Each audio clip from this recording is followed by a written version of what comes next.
Doctor Baba Saheb Ambedkar open university.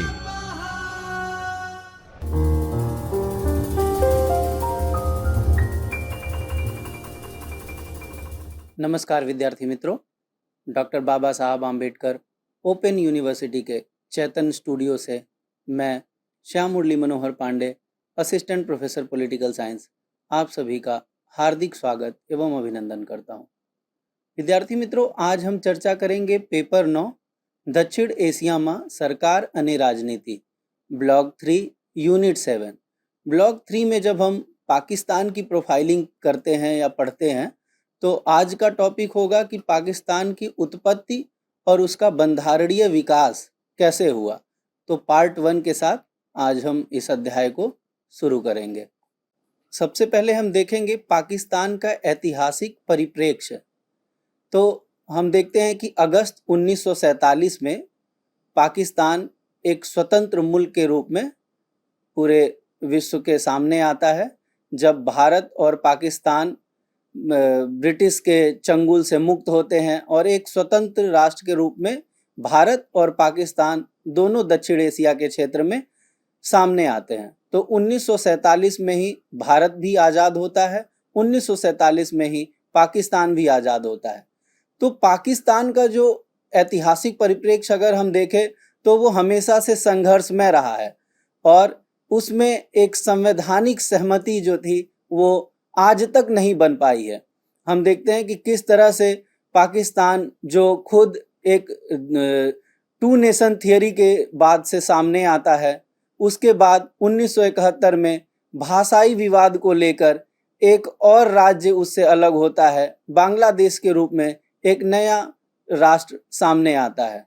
तो अगर हम पाकिस्तान के इतिहास को देखें, उसके ऐतिहासिक परिप्रेक्ष्य को देखें, तो वो अब तक संघर्ष में रहा है। अब हम देखते हैं वहां पे सत्ता हस्तांतरण और आरंभिक ढांचा वहां का कैसा रहा।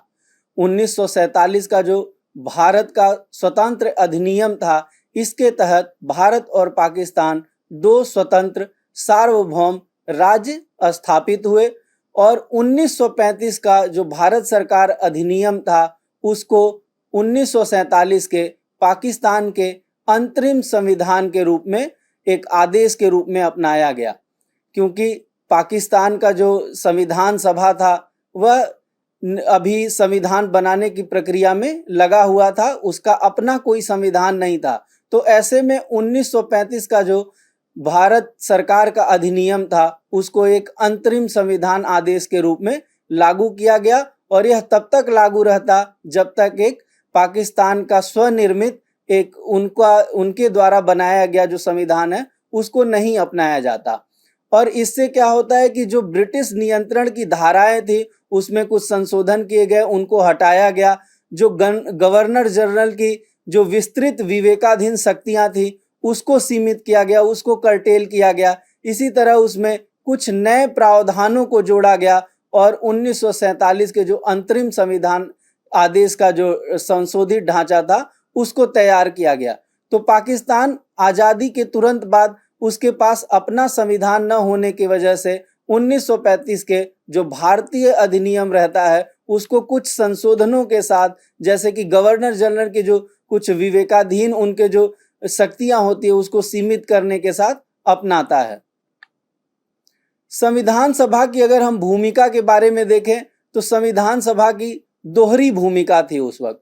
जैसे 1947 में जो एक निर्वाचित संविधान सभा बनाई गई, वह संविधान निर्माण के साथ साथ जो एक कॉन्स्टिट्यूएंट असेंबली था उसकी भूमिका के साथ साथ वहाँ का जो एक सेंट्रल असेंबली था उसका भी रोल अदा कर रहा था।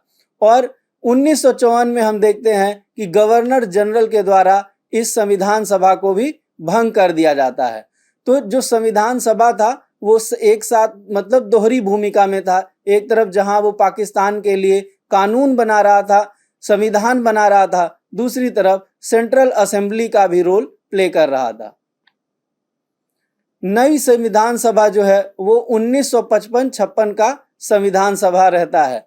हम देखते हैं कि नई संविधान सभा जो है 5 जुलाई 1955 को विचार विमर्श के बाद प्रारंभ होती है और दीर्घ बहस के बाद 29 फरवरी 1956 को पाकिस्तान का जो संविधान, जो स्वनिर्मित संविधान था, उसको लागू कर दिया जाता है। पर पाकिस्तान के साथ जो उसका एक इतिहास रहा है, जो संघर्षों का इतिहास रहा है, जो एक अस्थिरता का इतिहास रहा है, उसमें हम देखते हैं कि किस तरह से 1956 का जो संविधान रहता है उसको आगे बर्खास्त कर दिया जाता है, उस संविधान सभा को भंग कर दिया जाता है।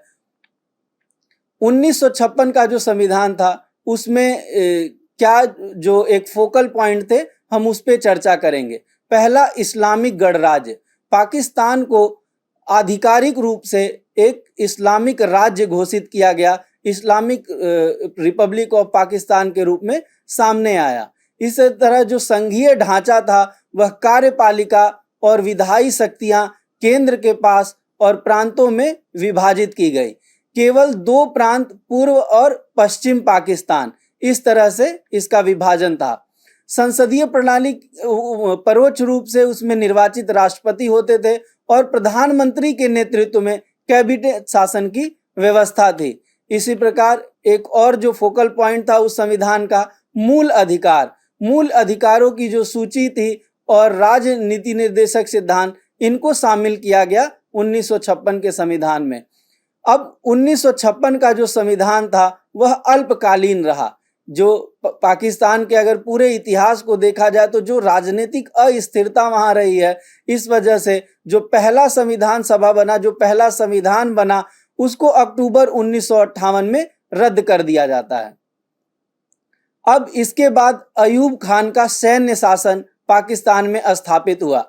हम देखते हैं 1956 में संविधान रद्द, अयूब खान वापस सत्ता में आते हैं। 1960 में फिर से एक संविधान आयोग की गठन होती है। फील्ड मार्शल अयूब खान के नेतृत्व में सत्ता परिवर्तन वहां किया जाता है और अयूब ने दावा किया कि पश्चिमी लोकतंत्र जो है पाकिस्तान की विशिष्ट प्रतिभा से मेल नहीं खाता, अतः नियंत्रित लोकतंत्र आवश्यक है। तो जो डेमोक्रेसी का एक जो पश्चिमी परिभाषा था उसको पाकिस्तान के परिप्रेक्ष्य में उसको नए तरीके से वहां के जो फील्ड मार्शल थे, जो सैन्य शासन स्थापित किए, अयूब खान ने उसे दूसरे तरीके से उसका व्याख्या किया कि पाकिस्तान की जो विशिष्ट प्रतिभा है उससे पश्चिमी जो डेमोक्रेसी का आइडिया है वो मेल नहीं खाता। तो इसलिए पाकिस्तान में एक लोकतांत्रिक जो नियंत्रित लोकतंत्र की व्यवस्था है उसकी स्थापना की जानी चाहिए, उसकी आवश्यकता है। 17 फरवरी 1960 को संविधान आयोग गठित हुआ जिसने संसदीय प्रणाली को अस्वीकार कर राष्ट्रपति प्रणाली की अनुशंसा की।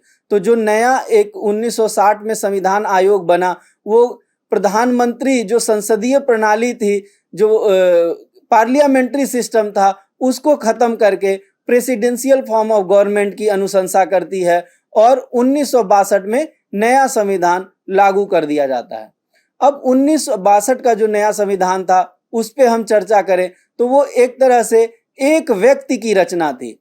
इसमें जो मूल लोकतंत्र, बेसिक डेमोक्रेसी की जो बात की जाती है उसमें 80,000 परोक्ष रूप से जो निर्वाचित सदस्य थे राष्ट्रीय और प्रांतीय सभाओं के, तथा वही राष्ट्रपति का चुनाव करते थे। तो कुछ 80,000 लोग जो थे वो जो प्रांत और राष्ट्रीय जो निर्वाचित सदस्य थे वो मिलके राष्ट्रपति का चुनाव करते थे। तो जो डायरेक्ट इनकी जनता की भागीदारी थी राष्ट्रपति या वहां पे जो संसदीय परंपरा में थी वह इसमें नहीं पाई जाती है। राष्ट्रपति प्रणाली जो था इसमें शक्तियों के वास्तविक पृथक्करण के बिना राष्ट्रपति प्रणाली व्यवहार में एक तरह से संवैधानिक निरंकुशता के समान पाई गई। जो एक जब जो वहां का पावर सेंटर था वो केवल प्रेसिडेंट के हाथ में केंद्रित हो जाता है तो वहां एक संवैधानिक निरंकुशता, जो कॉन्स्टिट्यूशनल एक तरह से निरंकुशता होता है, वो देखा जाता है। प्रांतीय अधीनता, जो वहां के प्रोविंसेस थे, जो प्रांतीय सरकारें थी, वो कार्यपालिका की जो एकल तंत्र व्यवस्था थी, जो प्रेसिडेंट थे उनके अधीन हो जाती है। यानी कि केंद्र में जो राष्ट्रपति हैं उनके अधीन प्रांतीय जो सरकारें होती हैं वो इनके अधीन हो जाती है। जो प्रांत की व्यवस्था होती है वो केंद्र के पूर्णतः अधीन हो जाती है।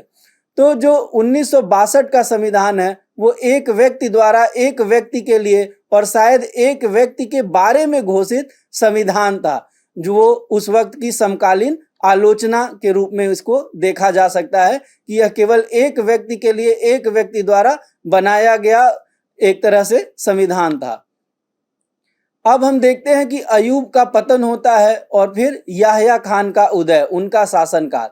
और अयूब खान का जो शासन था वो मार्च 1969 तक चला, जो एक असफल गोलमेज सम्मेलन होता है। उसके बाद जनरल याह्या खान को वहां की शासन व्यवस्था मिलती है। याह्या 1962 का जो संविधान था उसको रद्द कर देते हैं और एक नया अपनी तरफ से सैन्य कानून लागू करते हैं और अक्टूबर 1970 में एक व्यक्ति एक मत के आधार पर वो आम चुनाव की घोषणा करते हैं।